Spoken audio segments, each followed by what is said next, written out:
Morning student. संस्कार भारती की online classes में आपका स्वागत है। देखो, अपना टॉपिक चल रहा था एशिया से संबंधित, जिसमें अपन एशिया की भौगोलिक स्थिति के बारे में पढ़ चुके हैं। आज अपना टॉपिक है एशिया महाद्वीप की विशेषताएं। एशिया महाद्वीप की विशेषताएं। एशिया महाद्वीप की मुख्य विशेषताओं के बारे में आज अपन चर्चा करेंगे। देखो, सबसे पहले तो अपन ने एशिया महाद्वीप के बारे में ये देखा कि एशिया महाद्वीप की स्थिति विश्व के मानचित्र में कहाँ पे है, कौन से अक्षांशों में है, कितनी इसकी लंबाई चौड़ाई है, इसका क्षेत्रफल है, इसकी जनसंख्या है और इसके अंदर कौन कौन से ऐसे देश हैं जो सबसे ज़्यादा जनसंख्या रखते हैं। तो ये सारी चीज़ें हैं अपन ने भौगोलिक स्थिति के बारे में पढ़ लिया था। जैसा कि उसकी लंबाई चौड़ाई के बारे में पढ़ा, फिर अक्षांश देशांतर रेखाओं के बीच में स्थित होती है। अक्षांशों की अगर बात करते हैं तो अक्षांशों में ये विषुवत रेखा से 10 डिग्री नीचे दक्षिणी अक्षांश से लेकर दक्षिणी अक्षांश से लेकर 80 डिग्री आपका उत्तरी अक्षांश के मध्य स्थित है। यानी कह सकते हैं कि आपका 90 डिग्री अक्षांशों के मध्य एशिया महाद्वीप है वो स्थित है। ऐसे ही आपकी देशांतरों की अगर बात करते हैं तो 195 डिग्री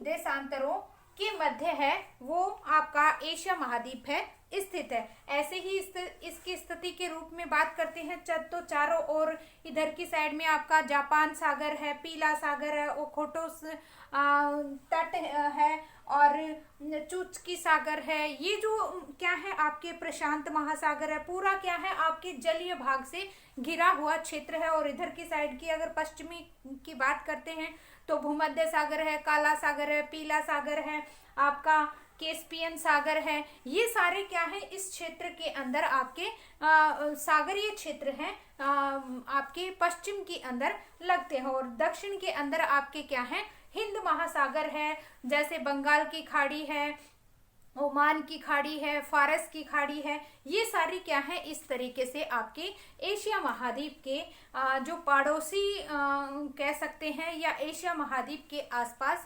स्थित हैं, जिसके कारण यहाँ पे एशिया महाद्वीप के अंदर क्या होता है, यहाँ का जो समुद्री तट है वो प्राकृतिक बंदरगाहों के रूप में जाना जाता है। और उसी के साथ साथ अगर बात करते हैं तो यहाँ पे आपकी दक्षिण की ओर अगर देखा जाए तो एशिया महाद्वीप में क्या है मुख्यतः क्या है, कौन कौन सी खाड़ियां हैं, फारस की खाड़ी है, ओमान की खाड़ी है, कच्छ की खाड़ी है, खंबात की खाड़ी है, बंगाल की खाड़ी है, मन्नार की खाड़ी है, अनादीर की खाड़ी है। ये खाड़ियां हैं समुद्री तटीय क्षेत्र के आसपास स्थित हैं। और इसके अंदर क्या है आपके प्रशांत महासागरीय क्षेत्र की अगर बात करते हैं तो प्रशांत महासागर के अंदर क्या है आपका ये जो तट है अपेक्षाकृत क्या है प्रशांत महासागरीय क्षेत्र जो आपके क्या है पूर्वी क्षेत्र के अंदर लगता है एशिया महाद्वीप के।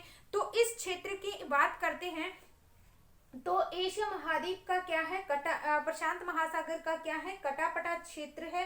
कटाफटा क्षेत्र होने के कारण यहाँ पे सुंदर और प्राकृतिक जो बंदरगाह है वो देखने को मिलते हैं। उसी के साथ साथ भूमध्य रेखा के समीप क्या है आपके समीप होने के कारण जो दक्षिणी भाग हिंद महासागर के अंदर हिंद महासागर वाले तटीय क्षेत्रों की अगर बात करते हैं तो ये क्या है भूमध्य रेखा के पास होने के कारण ये अपेक्षाकृत गर्म होता है। और क्या होता है ये गर्म होने के कारण अधिक गर्म रहता है। और एशिया महाद्वीप का क्या है ये जो समुद्र तटीय भाग है ये कम कटाफटा होता है। और यहाँ पे क्या है विशाल जो बंदरगाह है उनकी कमी है वो पाई जाती है। तो इस तरीके से क्या है बंदरगाहों की जो स्थापना है वो भी क्या है आपके एशिया महाद्वीप के अंदर देखने को मिलती है। उसी के साथ साथ यहाँ पे क्या है एशिया महाद्वीप के अंदर आपके बहुत सारे क्या है ज्वालामुखी हैं वो भी देखने को मिलते हैं एशिया महाद्वीप में। जैसे ज्वालामुखी की अगर बात करते हैं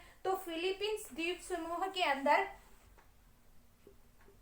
फिलीपाइन द्वीप समूह है, फिलीपाइन द्वीप समूह में ओनली आपके केवल 104 क्या है ज्वालामुखी है देखने को मिलते हैं। 104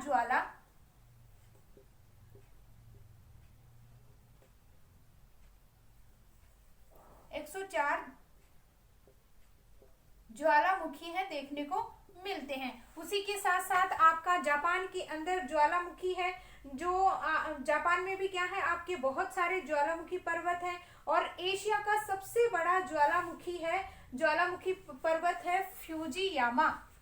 एशिया का सबसे बड़ा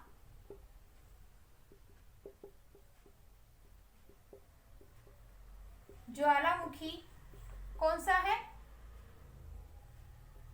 फ्यूजियामा। कहाँ पे है ये? जापान में। जापान में अधिकतर आपके क्या है ज्वालामुखी हैं वो आते रहते हैं। और ये एक क्या है जागृत अवस्था का ज्वालामुखी है। कौन सा?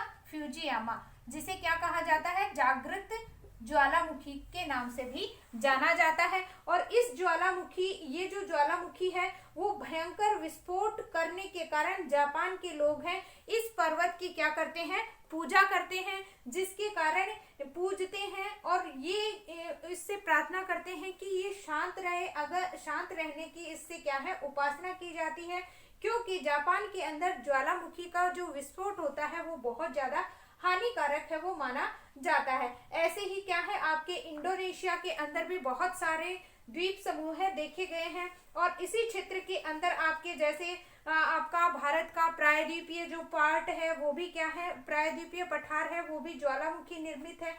इसी कारण क्या है यहाँ पे इसी के साथ साथ जापान का द्वीप समूह है, इंडोनेशिया, फिलीपाइंस है। और इन्हीं क्षेत्रों के अंदर आपकी चट्टानी भाग है, ज्वालामुखी से निर्मित चट्टानी भाग देखने को मिलता है। और भारत का जो प्रायद्वीपीय पठार है वहां पे भी क्या है आपके ज्वालामुखी निर्मित जो काली मिट्टी है, लावा से निर्मित जो काली मिट्टी है वो देखने को मिलती है। तो इस तरीके से आपका एशिया महाद्वीप के अंदर क्या है अनेक प्रकार के ज्वालामुखी भी देखने को मिलते हैं। और भारत की अगर बात करते हैं तो प्रायद्वीपीय पठार है और उसके अंदर जो लावा निर्मित काली मृदा है वो भी क्या है आपकी ज्वालामुखी निर्मित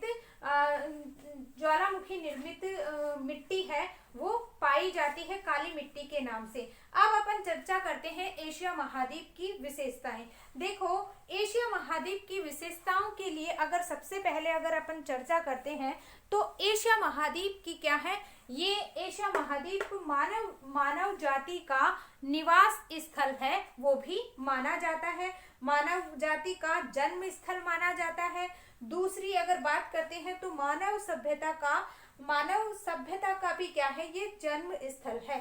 पहली विशेषता है मानव जाति का जन्म स्थल, पहली विशेषता। दूसरा है मानव सभ्यता का जन्म स्थल। ठीक है, मानव जाति का भी जन्म यहीं पे हुआ, मानव सभ्यता का जन्म स्थल और महान धर्मों की भूमि, महान धर्मों की भूमि भी क्या है इसकी एशिया महाद्वीप की क्या है विशेषताओं में शामिल किया जाता है। तीसरी अगर विशेषताएं देखते हैं तो विषमताओं वाला महाद्वीप,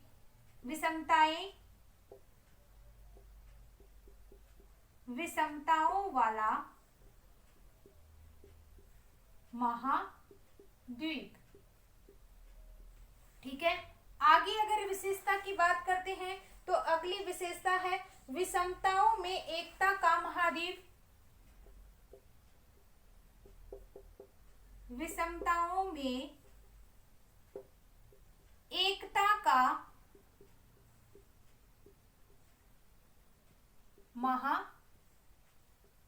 महाद्वीप,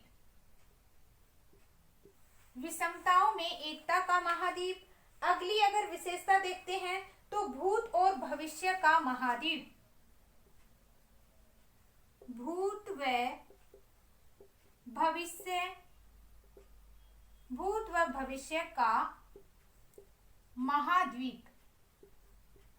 ठीक है, तो इस तरीके से क्या है, एशिया महाद्वीप की विशेषताएं हैं वो देखने को मिलती है। सबसे पहले अगर चर्चा करते हैं तो आपकी मानव जाति का जन्म स्थल किस रूप में माना जाता है। देखो, सबसे पहले अगर देखा जाए तो एशिया महाद्वीप कहा जाता है कि एशिया महाद्वीप में क्या है, आदि मानव यानी कि मानव जाति का जो जन्म हुआ है वो कौन से महाद्वीप से ही माना जाता है, एशिया महाद्वीप से ही माना जाता है। दूसरा, अगर एशिया महाद्वीप की बात करते हैं तो एशिया महाद्वीप मानव की जन्म स्थली होने के साथ साथ यहीं से क्या है, बाकी जो आपके यूरोप है, उत्तरी अमेरिका है, दक्षिणी अमेरिका है, आपका ऑस्ट्रेलिया है, यूरोप है, इन देशों से जो प्रवास करते हैं, इन देशों के अंदर जो प्रजाति निवास करती है, जो लोग रहते हैं, वो कहाँ से होकर उठकर गए हैं, आपके एशिया महाद्वीप से ही उठकर गए हैं। तो इस तरीके से ये क्या है, आपकी मानव स्थान की जन्मभूमि होने के साथ साथ यहाँ पे क्या है, आपकी जो मानव की जन्म स्थान होने के साथ साथ यहाँ पे क्या है, बहुत सारी जो मानव है, बहुत बड़ी संख्या के अंदर मनुष्य जो यूरोप है, अफ्रीका है, ऑस्ट्रेलिया है, अमेरिका महाद्वीपों के अंदर गए थे, वो भी कहाँ से उठकर गए हैं, आपके एशिया महाद्वीप से ही उठकर गए हैं। इसलिए ये क्या है, आपकी मानव की जो जन्म स्थली के साथ साथ ये क्या है,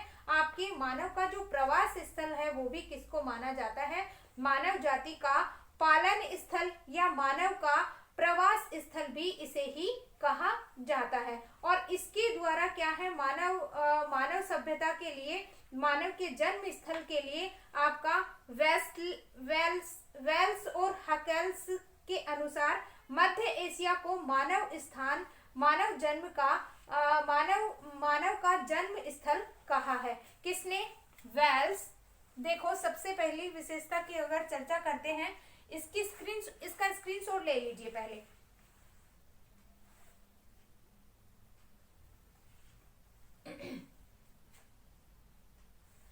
देखो, सबसे पहले वेल्स एक वैज्ञानिक का नाम है, विद्वान का नाम है हक्सले। वेल्स व हक्सले के अनुसार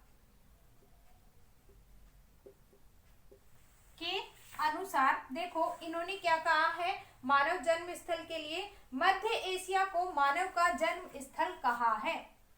मध्य एशिया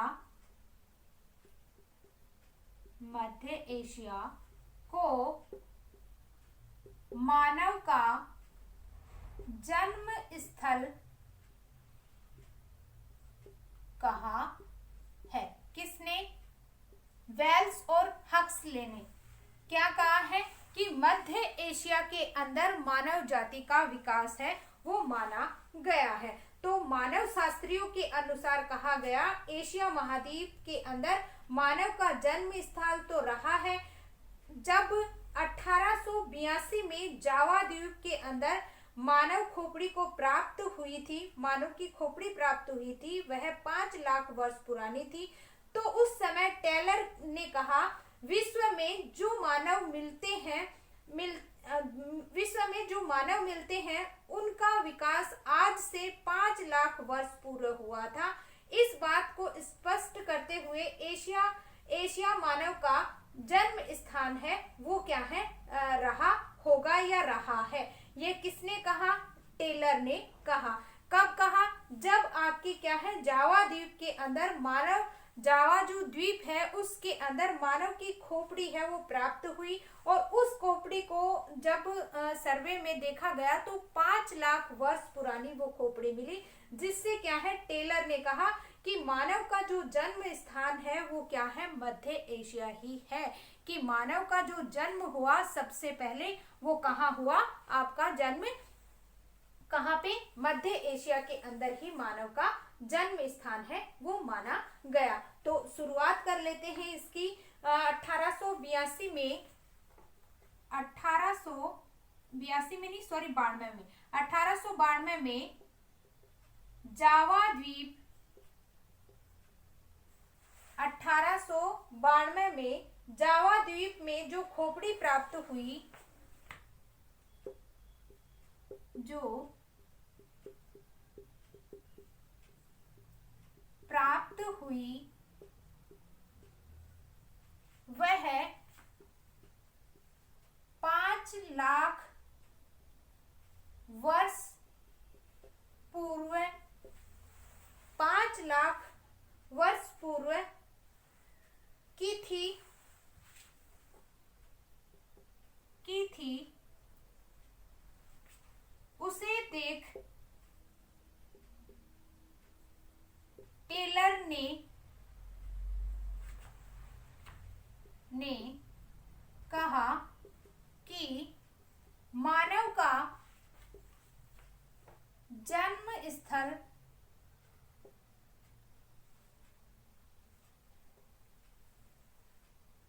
मध्य एशिया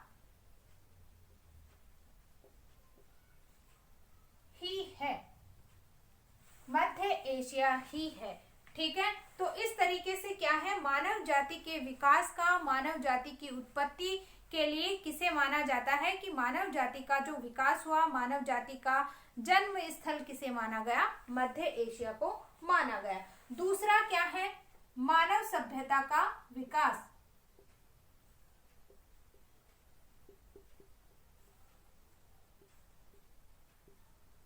मानव सभ्यता का विकास, देखो मानव सभ्यता का जन्म तो हुआ ही हुआ, मानव सभ्यता का विकास भी किससे माना जाता है, आपके एशिया महाद्वीप से ही माना जाता है। सबसे पहले ईसा से लगभग 5000 वर्ष पूर्व दजला फरात नदियों की घाटियों में मानव सभ्यता विकसित हुई। कब, ईसा से लगभग 5000 वर्ष पूर्व दजला फरात नदियों की घाटियों में मानव सभ्यता विकसित हुई।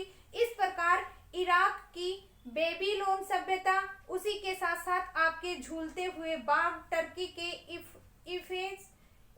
इफेसस और नगर का प्रसिद्ध सभ्यता का नगर, डायना का मंदिर, चीन की महान दीवार और सभ्यता के विकास के स्थल है वो माने जाते हैं। इसी प्रकार से विश्व के अंदर आपकी वर्णमाला है, अंक प्रणाली है, दशमलव प्रणाली है, इन सब का श्रेय भी कहाँ से है, एशिया महाद्वीप से ही माना जाता है। और उसी के साथ साथ यहाँ पे जो ज्योतिष हुए हैं वो भी क्या है, दक्षिणी पश्चिमी एशिया के अंदर अरब के निवासियों के रूप में ही क्या है, ज्योतिष शास्त्र का विकास है वो माना जाता है। और इसी के साथ साथ आपकी क्या है, जेरूसलम की पवित्र भूमि, सिंधु घाटी की सभ्यता, मोहनजोदड़ो, हड़प्पा की खुदाई से प्राप्त होने वाली प्राचीन मूर्तियां भी प्राचीन सभ्यता के साक्षी के रूप में आज यहाँ पे विद्यमान है। तो इस तरीके से क्या है, मानव सभ्यता का जो विकास हुआ है, जैसे आपकी सिंधु घाटी सभ्यता है, मोहनजोदड़ो है, आपकी बेबीलोन सभ्यता है, और जो अरब जो निवासी हैं उनके द्वारा किसका निर्माण किया गया, जो ज्योतिष जो बने हुए हैं इनका विकास भी किस में देखा गया है, मध्य एशिया महाद्वीप के अंदर ही मिलता है। तो इस प्रकार से क्या है, आपकी प्राचीन मूर्तियां या प्राचीन सभ्यताओं की जो साक्ष्य हैं वो कहाँ से मिले हैं, मानव सभ्यता का विकास एशिया महाद्वीप से ही देखने को मिलता है। एशिया महाद्वीप ईसा से लगभग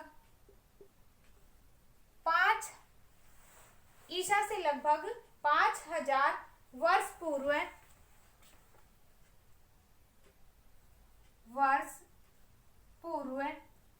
दजला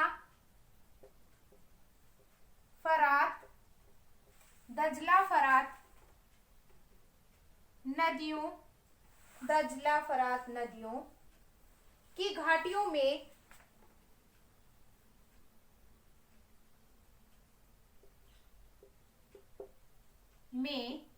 मानव सभ्यता का विकास हुआ जिसमें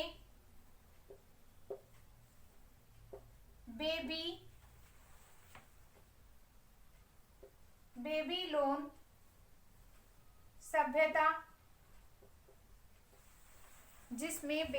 सभ्यता उसी के साथ साथ आपकी डायन मंदिर,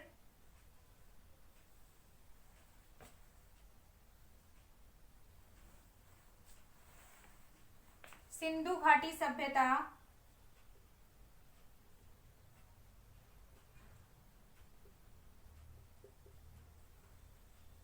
डायन मंदिर,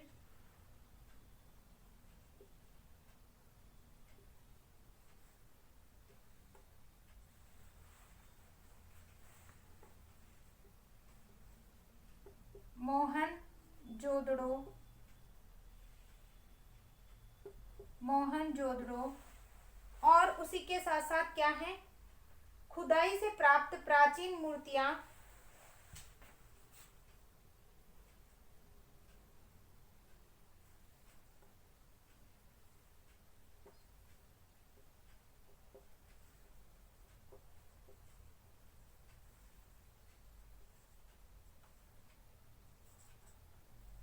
खुदाई से प्राप्त प्राचीन मूर्तियां भी यहीं से प्राप्त हुई हैं।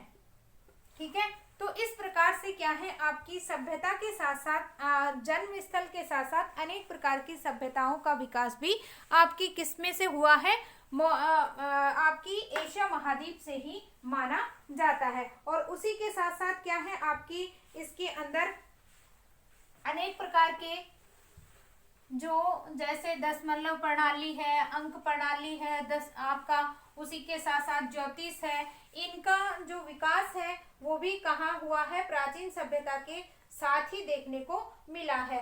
अरब के निवासियों द्वारा, अरब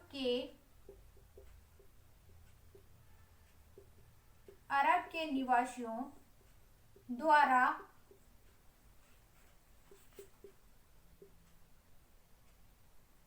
ज्योतिष शास्त्र का विकास और उसी के साथ साथ आपकी क्या है, कौन से क्षेत्रों की, दक्षिणी पश्चिमी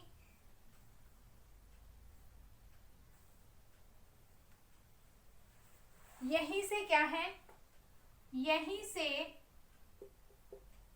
अंक प्रणाली, दशमलव प्रणाली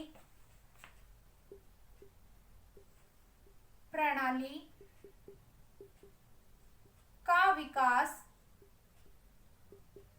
दशमलव प्रणाली का विकास भी यहीं से हुआ है। ठीक है, कहां से, एशिया महाद्वीप से। उसके बाद अगर अपन चर्चा करते हैं तो आपका आता है अगला, महान धर्मों की भूमि। महान धर्मों की भूमि क्यों, क्योंकि एशिया महाद्वीप में आपके 4 बड़े धर्म हैं, वो क्या हैं, विकसित हुए हैं। कौन से, आपका हिंदू धर्म, बौद्ध धर्म, इस्लाम धर्म और ईसाई धर्म। तो इस तरीके से 4 बड़े धर्मों का क्या है, यहाँ पे विकास हुआ है, या कह सकते हैं एशिया महाद्वीप के अंदर ही क्या है, 4 मुख्य धर्मों का जन्म इसी महाद्वीप के अंदर विकास हुआ है, जिसमें से हिंदू धर्म जो विश्व का सबसे प्राचीन धर्म है, पुराना धर्म माना जाता है। और उसी के साथ साथ यहाँ पे क्या है, भारत में हिंदू धर्म का जो विकास है वो भारत से माना जाता है। और बौद्ध धर्म है जो विश्व का सबसे बड़ा धर्म माना जाता है, वो भी क्या है, आपके भारत में भगवान बुद्ध द्वारा हुआ था। और इसी के साथ साथ क्या है, इसके जो अनुयायी हैं या इनके जो पालन करता है या इस धर्म को जो ग्रहण करने वाले हैं, विश्व में सबसे ज्यादा जो संख्या है बौद्ध धर्म की देखने को मिलती है। इसी के साथ साथ आपके क्या है, बौद्ध धर्म के साथ साथ आपके क्या जो अनेक मध्य पूर्वी देशों के अंदर क्या है, हजरत और मोहम्मद द्वारा क्या है ईसाई धर्म, और उसी के साथ साथ क्या है ईसाई धर्म का प्रवर्तक इजराइल देश के पवित्र भूमि जिसे क्या है जेरूसलम में ईसा मसीह द्वारा हुआ था। तो इस तरीके से आपके जो विभिन्न चार धर्म हैं आपके, जो हिंदू धर्म, बौद्ध धर्म, ईसाई और जो ईसाई के साथ साथ इस्लाम धर्म, इन सब धर्मों का विकास है कहाँ पे माना जाता है, आपके मध्य एशिया से ही माना जाता है या एशिया महाद्वीप से ही माना जाता है।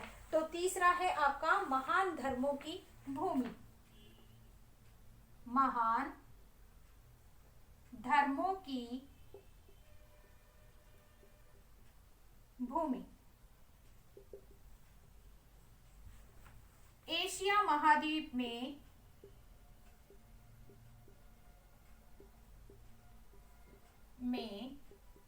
चार बड़े धर्मों का विकास हुआ, जिसमें हिंदू धर्म, बौद्ध धर्म,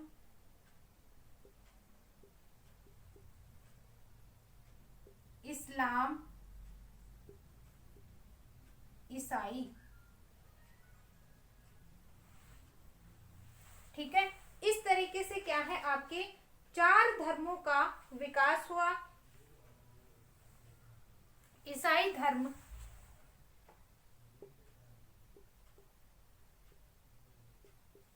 ईसाई धर्म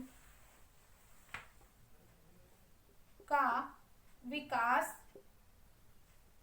माना जाता है। हिंदू धर्म,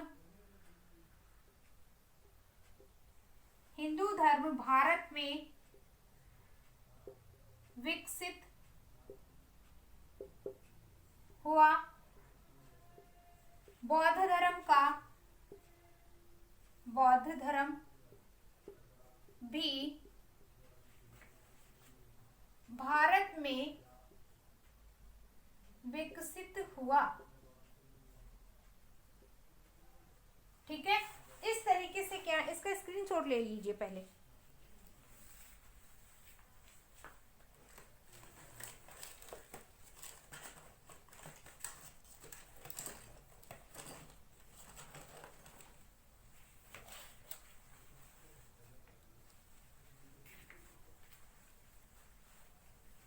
ठीक है, तो इस प्रकार से क्या है आपके अनेक प्रकार के धर्मों का जो विकास हुआ था वो कहाँ देखने को मिला, एशिया महाद्वीप के अंदर ही इसमें देखने को मिला। इसका स्क्रीनशॉट ले लिया क्या?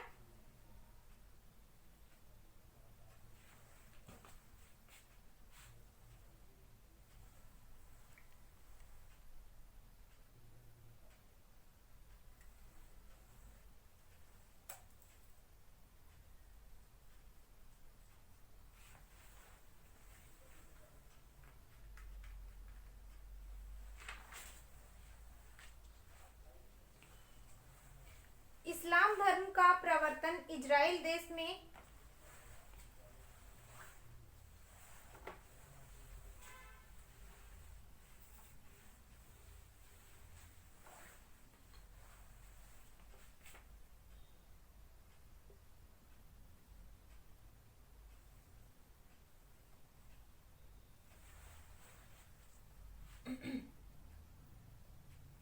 ईसाई धर्म का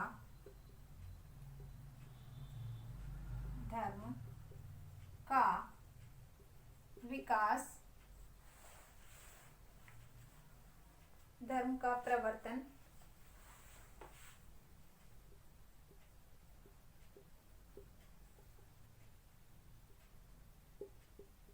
इजराइल देश की पवित्र भूमि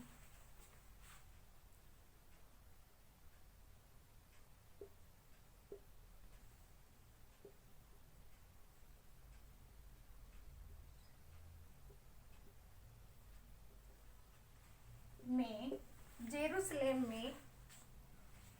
में ईसा मसीह द्वारा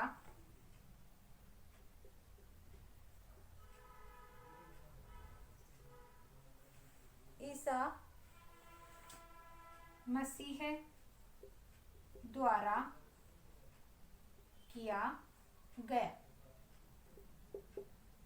ठीक है, ईसा मसीह द्वारा किया गया या ईसा मसीह द्वारा हुआ था। तो इस प्रकार से क्या है, एशिया महाद्वीप में अनेक प्रकार के जो धर्म हैं वो भी क्या है देखने को मिलते हैं। उसके बाद में क्या है, विषमताओं का महाद्वीप। विषमताओं का महाद्वीप फोर्थ विशेषता है इसकी, विषमताओं का महाद्वीप। जैसे विषमताओं में सबसे पहली क्या है, जलवायु। यहाँ पे अगर जलवायु के रूप में देखा जाए तो यहाँ पे क्या आपकी पॉइंट लिख देती हूँ पहले। जलवायु, धरातल, आपका मानवीय विषमताएं, जलवायु,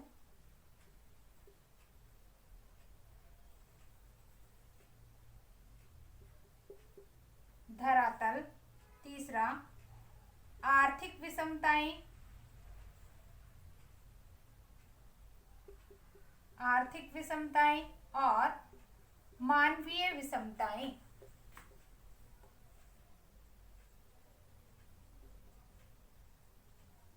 ये क्या है, आपकी विषमताओं का महाद्वीप देखने को मिलता है। जलवायु के आधार पे क्या है, यहाँ पे अनेक प्रकार की जलवायु है वो देखने को मिलती है। इसके अंदर अगर जलवायु की अगर बात करते हैं तो यहाँ पे क्या है, आपके जैसे जैसे आप भूमध्य रेखा से ऊंचाई की ओर जाते हैं तो विषमता है धरातलीय भाग के ऊपर अनेक रूप के अंदर देखने को मिलती है। जैसे आपकी भूमध्य रेखा से ऊपर की ओर जाते हैं तो आपका जो तापमान है वो क्या हो जाता है, कम हो जाता है। और भूमध्य रेखा के आसपास अगर देखते हैं तो यहाँ पे तापमान है वो क्या होता है, आपका बहुत ज्यादा देखने को मिलता है। तो जैसे जैसे अक्षांशों की ओर बढ़ते हैं तो एशिया महाद्वीप में क्या है, जलवायु की विभिन्नता है देखने को मिलती है। जैसे इजराइल के तिरिक्त जेवी, इजराइल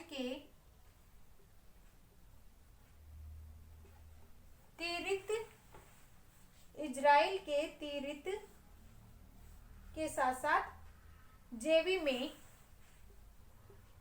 में तापमान कितना रहता है, 53.9 यहाँ का तापमान है वो देखने को मिलता है।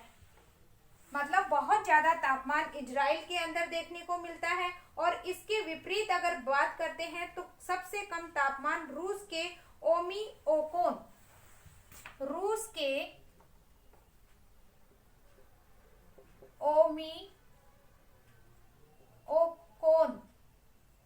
ओमिओकोन क्षेत्र में -67 डिग्री सेल्सियस तापमान है वो देखने को मिलता है। तो ये क्या है, आपकी जलवायु की विभिन्नता है देखने को मिलती है। इजराइल के तिरित जेवी के अंदर तापमान है 53.9 डिग्री सेल्सियस रहता है। और इसी के विपरीत अगर देखते हैं तो रूस के ओमिओनोक के अंदर -67 डिग्री सेल्सियस तापमान है वो रहता है। इसका स्क्रीनशॉट ले लीजिए पहले।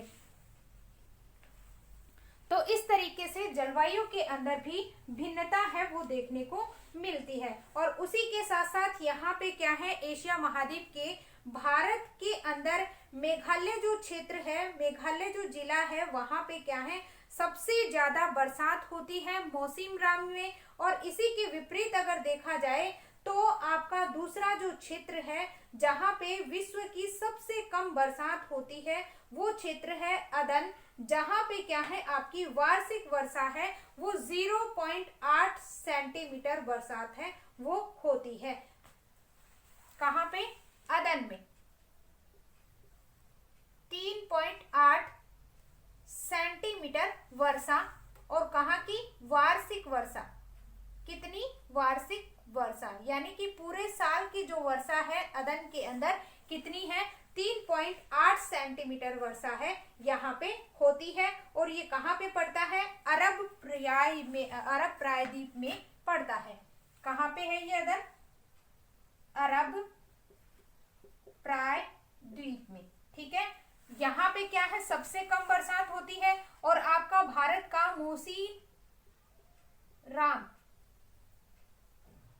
मौसिनराम क्षेत्र जो कहाँ है? मेघालय में। भारत के मेघालय क्षेत्र में, जहां पे आपकी सबसे ज्यादा, विश्व की सबसे ज्यादा बरसात मौसिनराम में, और सबसे कम वार्षिक वर्षा अदन में, जो कहाँ पे पड़ता है? अरब प्रायद्वीप में पड़ता है। तो आज के लिए बस इतना ही, आगे कल चर्चा करेंगे। धन्यवाद।